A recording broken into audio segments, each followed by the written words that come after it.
Hey guys, I know y'all I haven't been on in a while, but today I want to do a full tutorial. Let me fix this real quick. I want to do a full tutorial on how to bling this entire shoe. Only thing we're not going to bling is this inside, is because it has this elastic part in here. But I'm going to do a video from start to finish and show you exactly how I'm going to achieve the look that I'm going to do for this bride. So first, since this shoe is completely all white, I don't have to paint anything. I don't have to like prep it or anything like that. I know a lot of people sand, and I used to sand the toe, but you really don't have to do that anymore. But with this particular shoe, what we're gonna do is use the SS16s and SS20s. I'm gonna use SS14s, which is equivalent to, like, I think 3 millimeter. No, SS12 is equivalent to 3 millimeters. So we're gonna do SS12 on the shoe, and then on the toe, and like throughout the shoe, we're gonna do the 16s and 20s, which is 4s and 5s.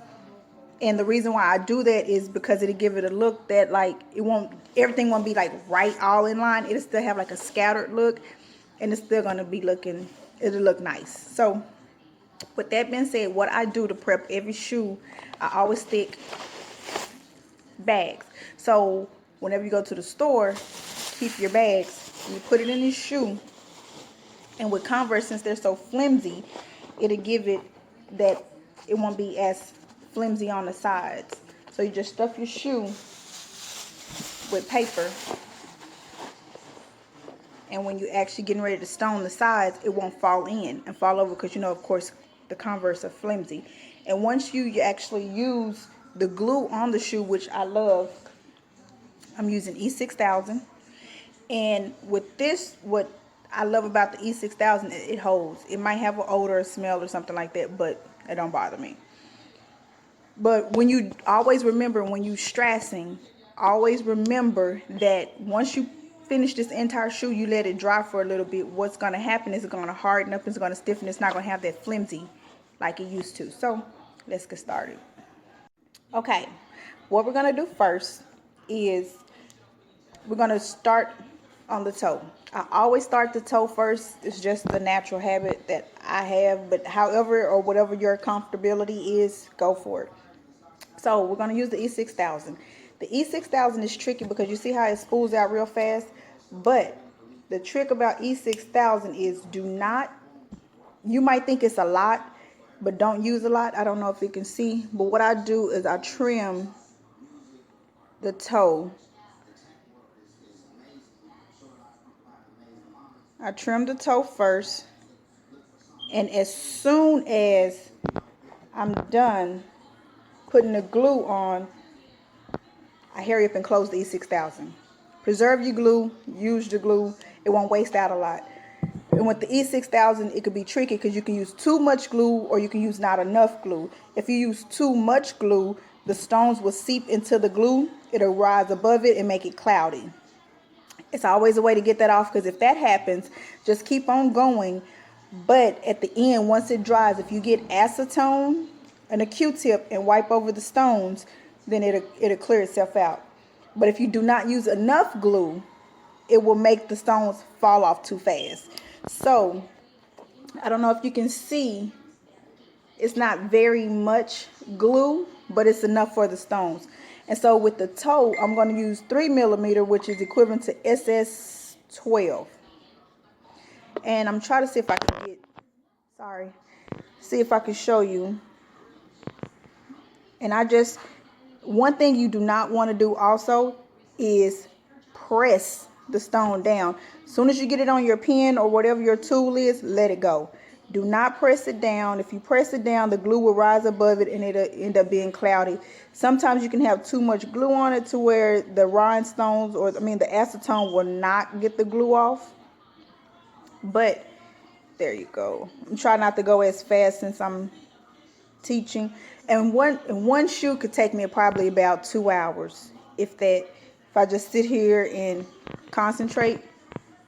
But I'm going to show you, and just make sure you don't press. And the stones I use are glass stones.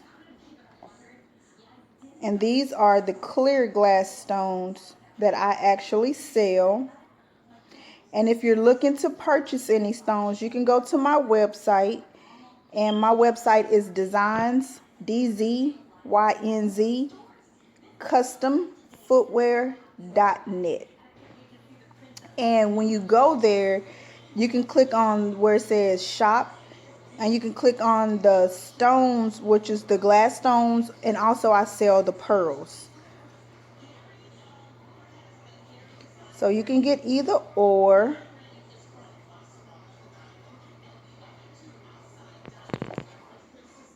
See? And what I do personally, I just do it in the row. Before I actually go like in the U, and I do 2 rows, and then I go across the top. Remember, do not press your stone down, because believe me, the E6000 is going to get it.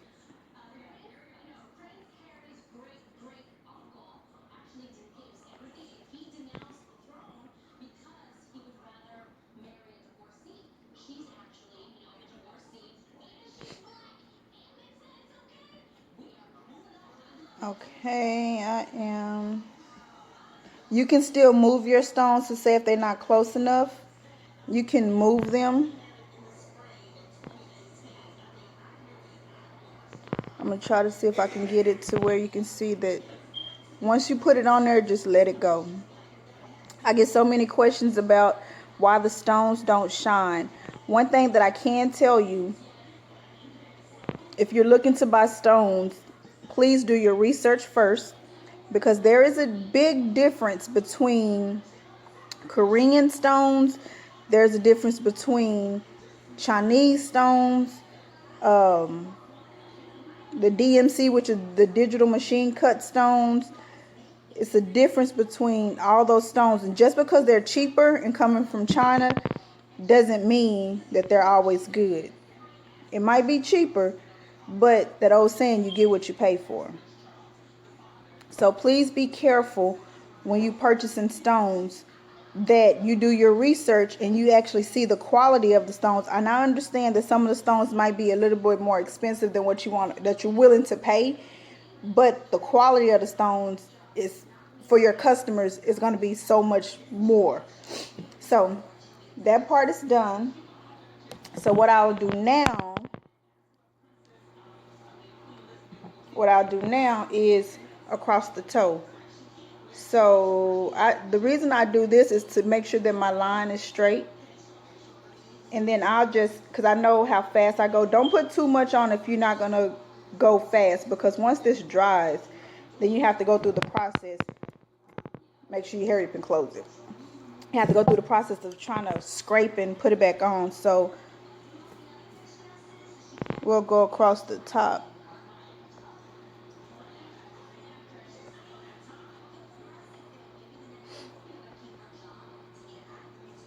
And what I do, you can move the stones around to make sure that everything is all lined up. I'm not a very artistic person. I don't know how to draw a straight line. Don't know how to get everything all lined up. But it's somehow something about these stones that I go all over the place. And I be all over the place. But it always come out to end up, my ending result always look like everything is straight.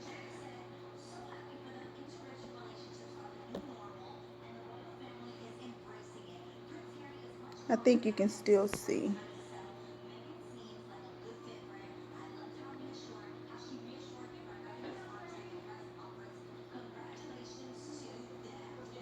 And you see how like a little piece of that has that gap in it. I don't know if you can see that. And I do not like gaps. So what I'm going to do is take that small stone off, and I'll put a bigger stone there. I'll put a bigger stone there so there's completely no gaps. That's the reason why I use multiple size stones.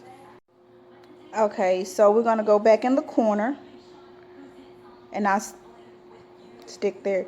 And the reason I put that big stone right there is because it had a like a wider gap than I preferred. So I just put a bigger stone. I took the smaller stone off and put a bigger stone there. so that it wouldn't look as bad. And it probably wouldn't have looked bad. My client probably would have never even noticed. But I try to be as precise as I can.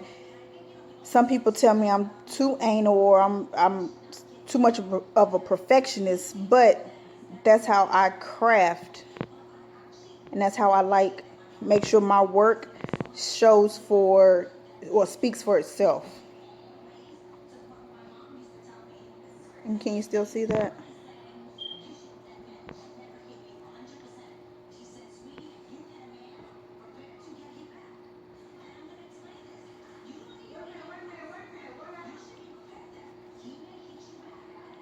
Okay. And you see how we coming up in this corner again, in that same corner. And I'm going to tell you, I'm going to put another bigger stone right there, because the small stone would have been too small. You see? The small stone would have been too small for that gap part right there.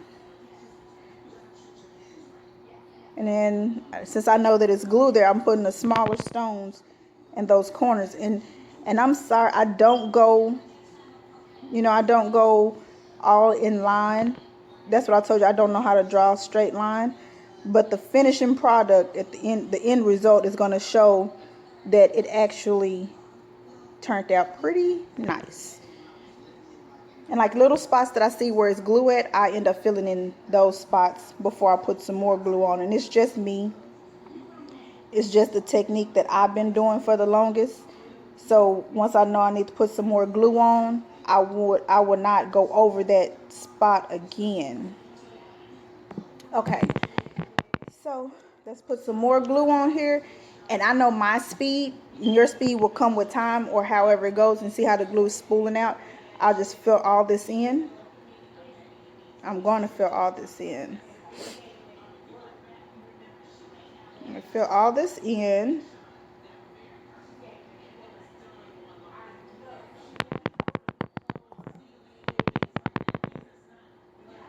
Make sure, tighten it all up. There's the rest of the glue, and I'm gonna go ahead and fill in all my gaps for the other spaces. And if you see here, that's a bigger space, and I know my stone is too small to go right there, so I just put in a bigger stone to fill it in.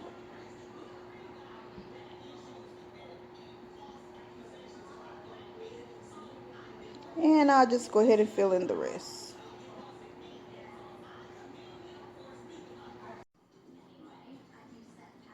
And also, I do offer bling classes. I have 3 different classes that I do.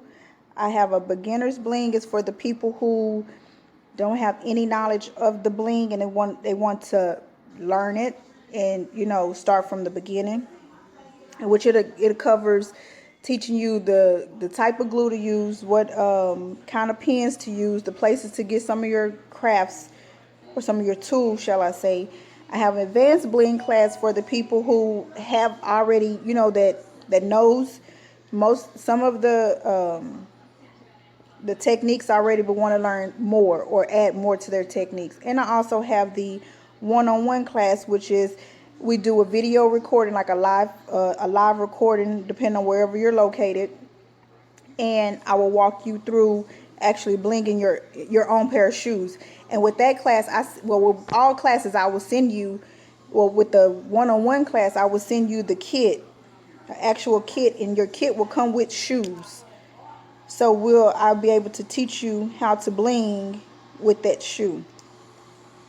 And I don't know if you can see. You see how on this shoe, you see how it has that small little gap that's right there. What I normally do, because like I said, I don't like spaces. What I'll do is put a small stone there, and now it's filled in. And just to show you what I'll do, I'll use a bigger stone, and I'll put it right in front of that, because I have an actual space. So that's just my technique.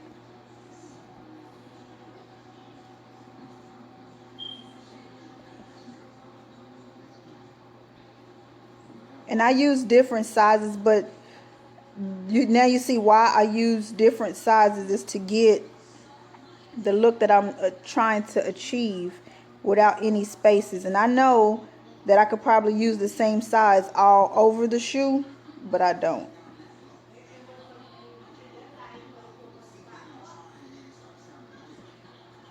Okay, 1 second.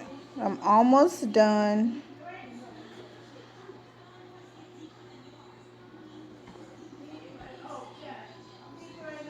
If you can still see, I'm almost done. It's kind of hard to work. Okay, upside down.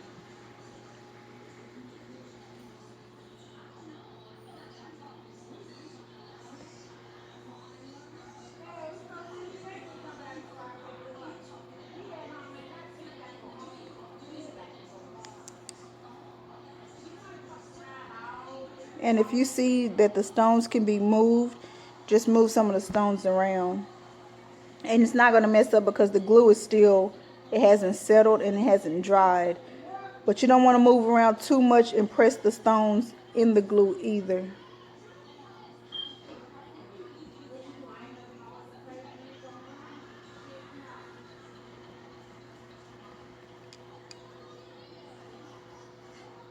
Alrighty, we're done. We're done. And see, if I would have used bigger stones, it would have never had like that actual shine. It would have been like all, looked like it was like all clumped together. It would still been all right, but there you go. And I'm going to get ready to do the sides, and I'll do a whole video. uh Follow me on YouTube under Designs Custom Footwear, and I have some videos of me doing the actual sides. So thank you guys for watching. If you have any questions, shoot me an email at designscustomfootwear@gmail.com, and designs is DZYNZ customfootwear.com. You can shoot me an email, you can PM me, DM me, either or. I'm willing to help any way that I can. So I'm gonna go ahead and get these shoes knocked out, because I plan on having these shoes done in the next hour, 2 hours, if that. So let me go ahead and get started. Thank you for watching. You guys have a great day. See you later.